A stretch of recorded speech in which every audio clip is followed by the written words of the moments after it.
Ladies and gentlemen, thank you for listening. Thank you for downloading. And thank you for subscribing to the latest edition of the 12 Kyle podcast. I am your boy, 12 Kyle. Man, check this out. On this episode, we're going to go back.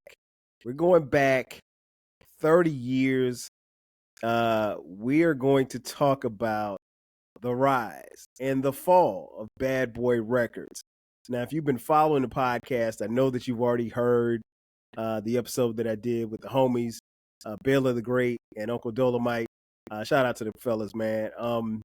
We talked about the rise and fall of Death Row Records. Well, as you can see, I'm flying solo in this one, but I had to talk about Bad Boy. I mean, I guess where I'll start is I'm going to start with my experience with Bad Boy. Bad Boy goes back to 1993. And surprisingly, according to the internet, Bad Boy Records is still in business. Much to my surprise, because I thought they were out of business. But yeah, it goes back to 1993 for me. I was in college at the time at South Carolina State University, and I'd heard of this young upstart cat from New York City. His name was Puff Daddy. We used to call him Puff. I still call him Puff. Never called him Diddy because he's always going to be Puff to me. So you're going to hear me refer to him as Puff because I don't know Diddy. But yeah, Puff, he was a guy that he was at, I want to say, Uptown Records with Andre Harrell. And then he got fired. And he started his own label, Bad Boy Records. And what's interesting, the little bit that I knew of Puff, because keep in mind, there was no internet in 1993. I had heard about Puff because Puff was involved in a charity basketball game. I think it was in New York City. And what happened at the basketball game was he was the promoter for the basketball game. I think it's like a celebrity basketball game or something like that. Long story short, they actually sold more tickets than they had for capacity. And they had like people sitting on top of each other. If memory serves me correctly, like one of the bleachers collapsed and unfortunately somebody died, right? And so, that was my introduction to Puff. And then I heard about him again, starting this label, because I think I read about it in, I want to say, the Source magazine. Shout out to the Source back then, hip hop's Bible. But yeah, so Puff started this label, and by 1994, he was releasing his two artists, or at least two of the artists that were on the label. It's really interesting to me that Bad Boy has been around this long. I mean, Puff told us back then he wasn't going to stop. He wasn't ever going to stop, and for the most part, he hasn't. And I mean, Puff has had some great times and had huge success. And he's also had some down times as well and failed at things and ran afoul with the law and is in the news right now. We'll get into that a little later. But yeah, my thoughts on Puff was, initially I didn't know much about him. Didn't know anything about this label that he was coming with. But, I think the first things that I remember about Puff initially was, one, hearing him on a track. And the track was Dolly My Baby by Supercat. And he was actually rapping on the track. And that's the first time I'd ever heard him rap. He couldn't rap. But on that track, the last rapper to perform was a guy that I'd never heard of. His name was the Notorious B.I.G, a.k.a. Biggie Smalls. And he started off his verse by saying, "I love it when you call me Big Papa."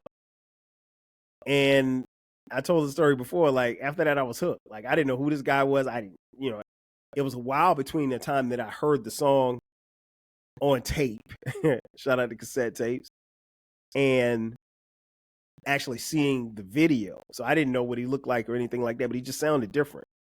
And that was my introduction to Biggie, and I became a fan immediately. and subsequently found out that, you know, Puff Daddy, Puff, was launching this uh, music label, and he had some artists. And his first two artists were artists that I would quickly become familiar with. Uh, One, again, was the aforementioned Notorious B.I.G, aka Biggie Smalls. And number two was a guy by the name of Craig Mack. Um, I think one of the things that was interesting to me, at least, was the rollout for the Notorious B.I.G and the rollout for Craig Mack. Both were coming out with albums. Biggie's debut album was Ready to Die, and Craig Mack's debut album was Project Funk the World. Here's an interesting thing about both of those albums, because the rollout, if you remember, the rollout had a picture of like a Big Mac box, and the box really said like Mac and Big and Mac, and that was part of their promotional tour, you know, as far as things to kind of get the names out there. And what was interesting was that, again, these are the first two albums to come out on the label, but Biggie would come first. Biggie's debut album, Ready to Die, dropped September 13th, 1994. Craig Mack's debut album, Project Funk the World, would drop 1 week later, September 20th, 1994. And most of you listening or watching, thank you for watching on YouTube if you're watching. Most of you know about Ready to Die and the type of album it was, and it shot out of the stratosphere, and Biggie became an international superstar. Project Funk the World was a really, really good album. I mean, like, I purchased both albums, and I'm not gonna lie, I really bumped, when I first got it, I was bumping Project Funk the World first, because it had the incredible song Flavor in Your Ear. Not the remix, but Flavor in Your Ear. And that was just a jam, man. It was just a jam. And, you know, Biggie had Juicy, and then, you know, subsequently Big Papa in there, and obviously One More Chance. And, you know, he took off as well. But Craig Mack, I think, didn't benefit from Puff releasing his album a week after Ready to Die. And here's why. If you look at and not that everything belongs in record sales, but record sales were huge back then. It was a huge barometer to, you know, the success that you were going to have or not have, right? Ready to Die went 6 times platinum. Project Funk the World went gold. So what it means is, for you kids at home, Biggie had a record that sold 6 million copies. Craig Mack had an album that sold 500,000. And you looking back on it, and Eclectic and I have talked about this. Shout out to E. We've talked about it both on our podcast and off air, about how it was simple but subtle. And I really feel like Puff pushed Craig Mack out of the way.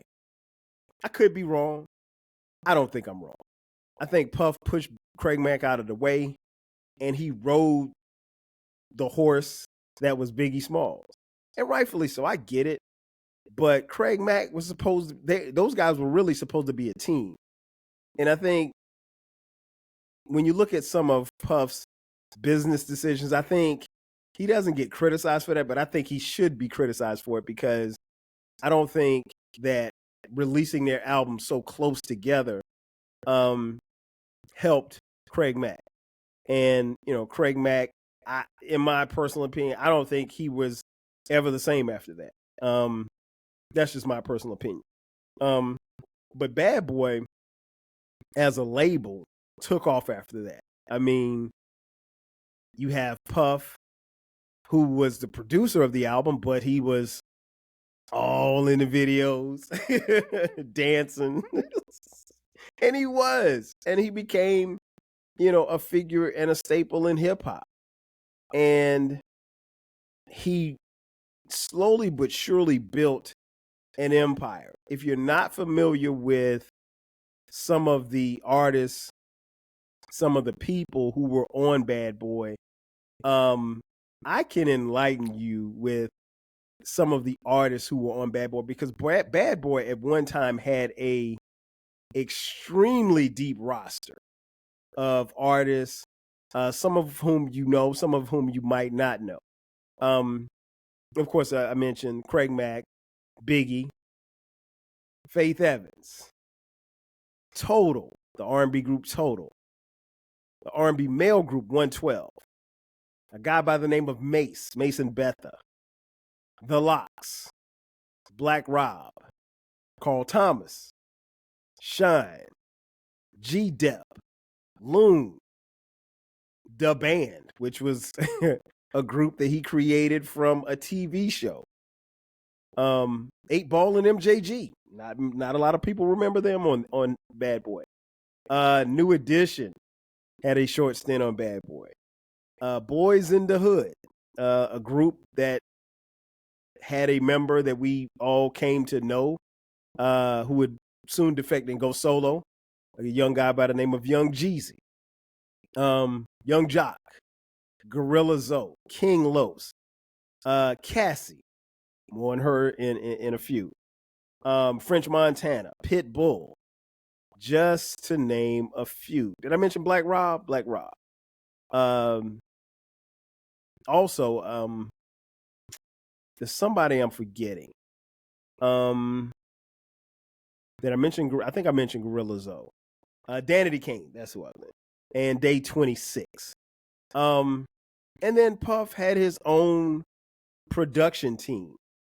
His production team was called the Hitmen. And the Hitmen were everybody from Ryan Leslie, Mario Winans, Derek D. Angeletti, Amin Ra, Ron Lawrence, Rashad Smith, Richard Frierson, Delano Matthews, LV, LeVar Coppin, Harv Pierre, Tony Dofat, Stevie J, Chucky Thompson, Yogi, just to name a few. Also, Easy Mo B, contributing singer Kelly Price, Andre Ashford, just to name a few. Like I said, Bad Boy's roster was so deep, and Puff surrounded him with he surrounded himself with beat makers. Now, Puff, if you look at all the Bad Boy albums, he was credited for being the executive producer. And there's always been some talk as to whether or not Puff actually, quote unquote, produced the albums that were on Bad Boy, or the songs. And you could make a case that a lot of the work was done by the Hitmen. And then Puff came in and turned a few buttons. I don't know his involvement directly. I'm just telling you what the streets always said. But Bad Boy had a run. And I mentioned, Bad Boy started in 1993. It's now, at the time of this recording, 2023. So it's been 30 years that Puff has been going. And Bad Boy has been on this rise, and it was on a meteoric rise for a long time. Now, I would be remiss if I did not tell you about some of the albums that appeared on this record label. First, starting off in 1994 with the Notorious B.I.G, Ready to Die. Classic. At least most people consider it a classic. Craig Mack, Project Funkin' World. The debut album from Faith Evans called Faith. Incredible album. That album went platinum. That's 1 million copies for you kids at home. Total. Debut album called Total. That album also went platinum. 1 million sold. And that was in 1996. 1996 also gave us the debut album from 112, entitled 112, 2 times platinum. 1997 saw Life After Death, the double CD by the Notorious B.I.G. That album went diamond. Sold over 10 million copies. I think to date it's at 11 million copies. Puff Daddy created his own album called Puff Daddy and the Family, No Way Out. That album went 7 times platinum. Also in 1997, you got the debut album from Mace, Harlem World. That album went 4 times platinum. The Lox, Money, Power, and Respect. That album went platinum. This is 1998. The second album from Faith Evans, Keep the Faith, went platinum. 1998 also gave us Total's second album, Kima, Keisha, and Pam. That album went gold. Also, 112 gave us Room 112. That went double platinum. Then you move on to 1999, Mace's second album, Double Up, goes gold. 1999 also gave us Puff Daddy's Forever. That went platinum. Then they came back with a Notorious B.I.G. posthumous album called Born Again. That album went double platinum. Black Rob released his debut album Life Story, and that album went platinum. And now we're in 2000. Carl Thomas, the crooner, delivered his debut album Emotional. That album goes platinum. Shine, my man Shine, his debut album in 2000 goes platinum. And that's just to name a few of the great albums and the albums that did very well commercially on Bad Boy. The list goes on and on. Puff would go on to release another album, 112, Faith, The Band. Their album went gold. Loon had an album, 112 again, and the list just goes on and on. It was good until it wasn't good. I think, if I'm being honest, I think Bad Boy, as we know it,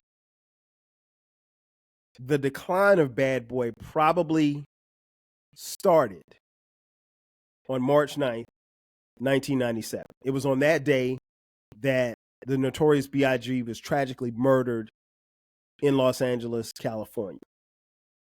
His death shook us all up. It shook up the rap world. We had just lost Tupac 6 months prior to his death, and Biggie had been gunned down in a drive-by shooting, to which we still have not found the killer yet. That's another story for another day. Nonetheless, that was the beginning and the beginning of the end, in my opinion, for Bad Boy, because Biggie Smalls, without a doubt, was their biggest star. In a weird twist of fate, as Biggie goes out, in comes Puff Daddy. And I always say I think he went from being Puff to Puff Daddy after Biggie died. And for some, he went from Puff to Puff Daddy to Diddy after Biggie died. He released, as I mentioned earlier, the album Puff Daddy and the Family, which was a compilation album, and it's called No Way Out. And that album, which had the songs Can't Hold Me Down, I'll Be Missing You, the smash tribute to Biggie's death. It's all about the Benjamins remix, Been Around the World, and Victory, just to name a few. That album went 7 times platinum. So here's the thing. Your multi-platinum selling superstar artist gets tragically murdered. His album, which was released 2 weeks after his murder, sells 10 million copies. Now you go from being all in the videos dancing to being the biggest star on the label. And Puff really pushed and promoted himself as the star of the label. And I can't necessarily blame him, but you can tell, and you could tell at that time, that the artists that were on the label weren't happy about this at all. Because you had people like Mace who had to kind of sit and wait Yeah, Mace was on tracks, from Biggie. He was on tracks on the albums, on Puff's album, but he had to sit and wait before he could make his debut.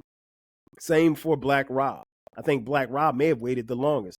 And then you had a situation where Craig Mack, if I'm not mistaken, Project Funk the World may have been his only album on Bad Boy. I think he released another album, but it wasn't on Bad Boy. And, some people make the case that Craig Mack not being on Bad Boy, kind of being kicked to the curb, if you will, by Puff, led to him getting away from rap altogether. A few years ago, he became ill. He was living, I think, in some type of, it's described as a quote unquote cult that he was living with. And he had found some type of religion, but unfortunately, Craig Mack passed away. What's interesting is that the rise was incredible.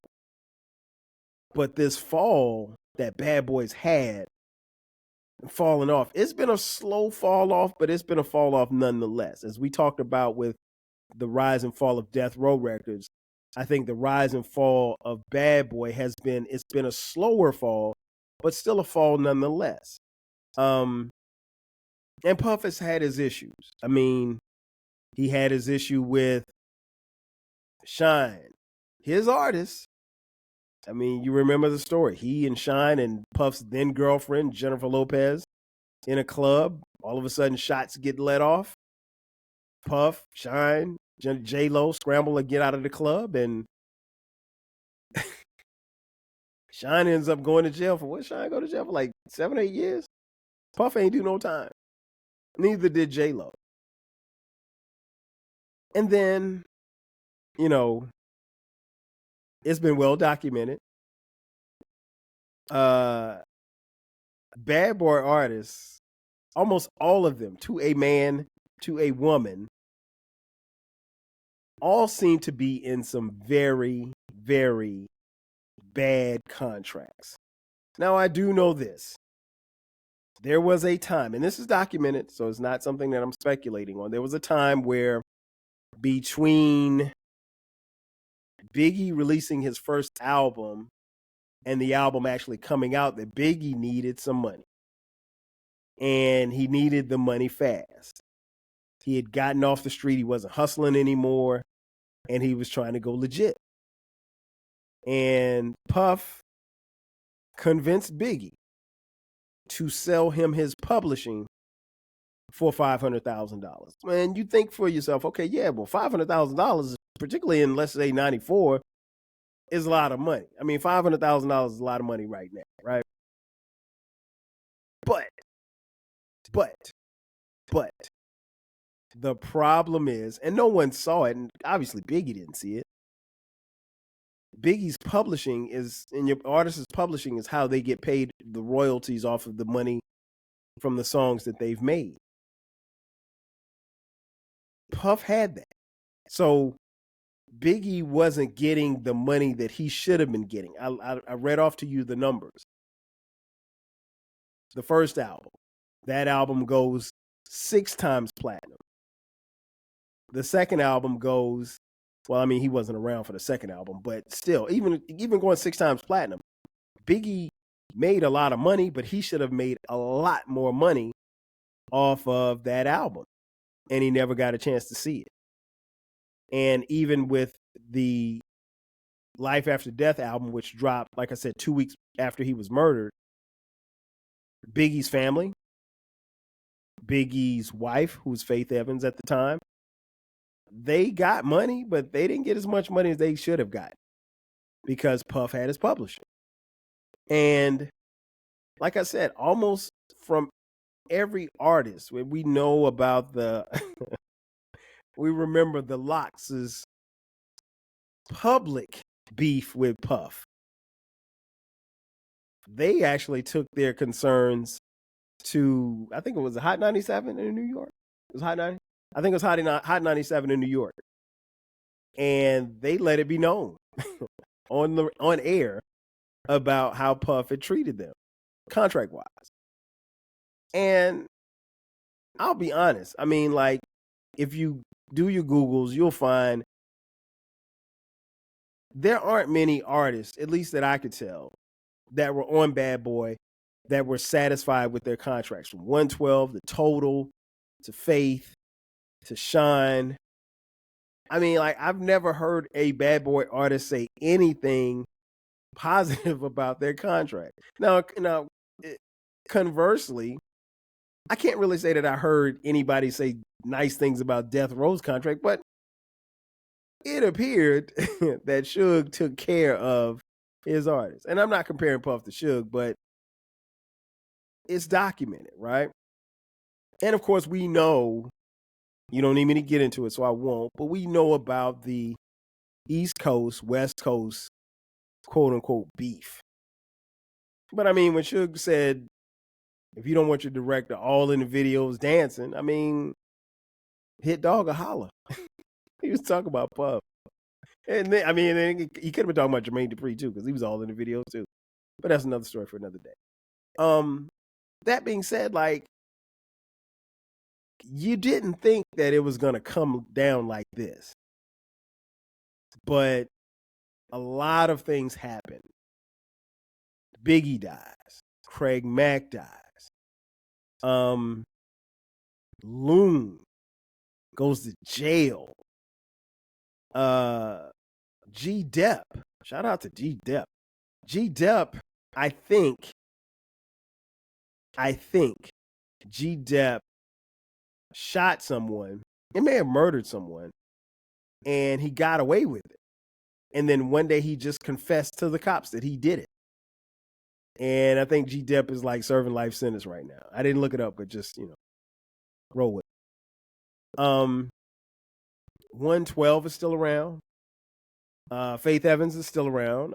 Total, I don't think that Total's made any music anytime, anywhere in the last 10, 15 years. Mace, he had beef with Puff too. So is Carl Thomas.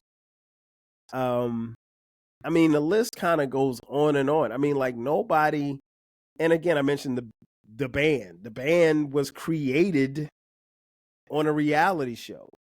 And Puff made them walk to Brooklyn to get him some cheesecake, which might have been one of the funniest things ever. No, probably the first funniest thing was somebody asking Dylan who was in his top 5, and he said, Dylan, Dylan, Dylan, Dylan, and Dylan. And I watched that show faithfully. I'm not even big into reality shows, but that show was crazy. But yeah, overall, man, it wasn't a good look. And I mean, like, along the way, like I said, he picked up artists like 8 Ball and MJG, New Edition. And I'll be honest, as fans of 8 Ball and MJG and fans of New Edition, I really didn't want to hear their music on Bad Boy because it didn't sound the same. And I'll be honest, they did not sound the same at all. And if I'm being honest, probably by the time Bad Boy got around to the early 2000s, I kind of tapped out. Because up until that point, I was buying Bad Boy albums. But probably, let me look on here and see. I think the last Bad Boy album that I bought the Bad Boys 2 soundtrack, which had Excuse Me Miss on it, Shake Your Tail Feather. That went 2 times platinum. Wow, I didn't know that. The Band was the last one. So yeah, that was 2003. Didn't get 112 after that. Didn't get Mario Winans. Although he did have that smash, I Don't Want to Know. Yeah, so there's a segment of people that bought, the Danity Kane album, which was 2 times platinum. I wasn't one of them. I tapped out by then. And, Puff every now and then would throw out some Biggie remixes, and they had a Biggie Greatest Hits in 2007, which went platinum. There was no way. I mean, Biggie had 2 albums. There's nothing more that you could add. It wasn't like he had a whole bunch of unreleased tracks, right? So yeah, it was just like, and Day 26, I never got into them either. Sue me. So it was what it was. And I think, like I said, much to my surprise, Bad Boy as a label is still in existence because, and the reason why I know that is because um, earlier this calendar year, June to be exact, in 2023, Janelle Monáe released her album on Bad Boy, which blew me away because I had no idea that Janelle Monáe was even on Bad Boy. And she's been on Bad Boy for the last couple of years. And she's released a couple of albums on Bad Boy. Did not know that. She's actually released, what, 1, 2, 3 albums. Much to my surprise, the Electric Lady album in 2013, the 2028's Dirty Computer, and the aforementioned The Age of Pleasure, which was released in 2023. So, I mean, they're still making music. But the highs were high, and unfortunately, the lows have been really low. As I mentioned, several of Bad Boy artists are in jail or had gone to jail, Shine being one of them. Loon, G-Dep is still currently in jail, and quite a few have passed on. Black Rob, Craig Mack, Biggie. And it's unfortunate because, like, you don't ever want to see that, and you want to see these labels kind of, stay around. And what's interesting was a couple of years ago, I went to a concert in the city of Atlanta where I live, and it was a Bad Boy reunion, like 20 years of Bad Boy. It was a couple of years ago, and the show was dope. Was it 20 or 25? It might have been 25. I think it was 25. But yeah, it was a dope show, and it kind of reminded you of, but it also had like elements of Bad Boy affiliates, people who really weren't on Bad Boy, like Lil Kim. Lil Kim performed her set, and Lil Kim has never been on Bad Boy. She was on Undies. But like I said, it's been an interesting ride nonetheless. As I mentioned earlier, one of his artists, Cassie, I believe she released an album in 2006, if I'm not mistaken. I'll be honest with you, I never heard that album. I know Cass. I know what she looks like. I think I heard maybe 1 or 2 songs from Cassie. Yeah, it was 2006, and that album went platinum. Cassie released the album. Not long after that, she was dating Puff, and she dated him for a few years. And at the time of this recording, a little more than a month ago, Cassie came out with some allegations that during her relationship with Puff, that he assaulted her, sexually assaulted her, he physically abused her, verbally abused her, and that she was suing him for $30 million. The allegations come out. Everybody, some people are shocked. Some people are like, oh, we knew Puff was like this. One of the allegations was that she was forced to have sex with male strippers that Puff had hired, and Puff would have them do what he called freak shows. I don't know what that means, but hey.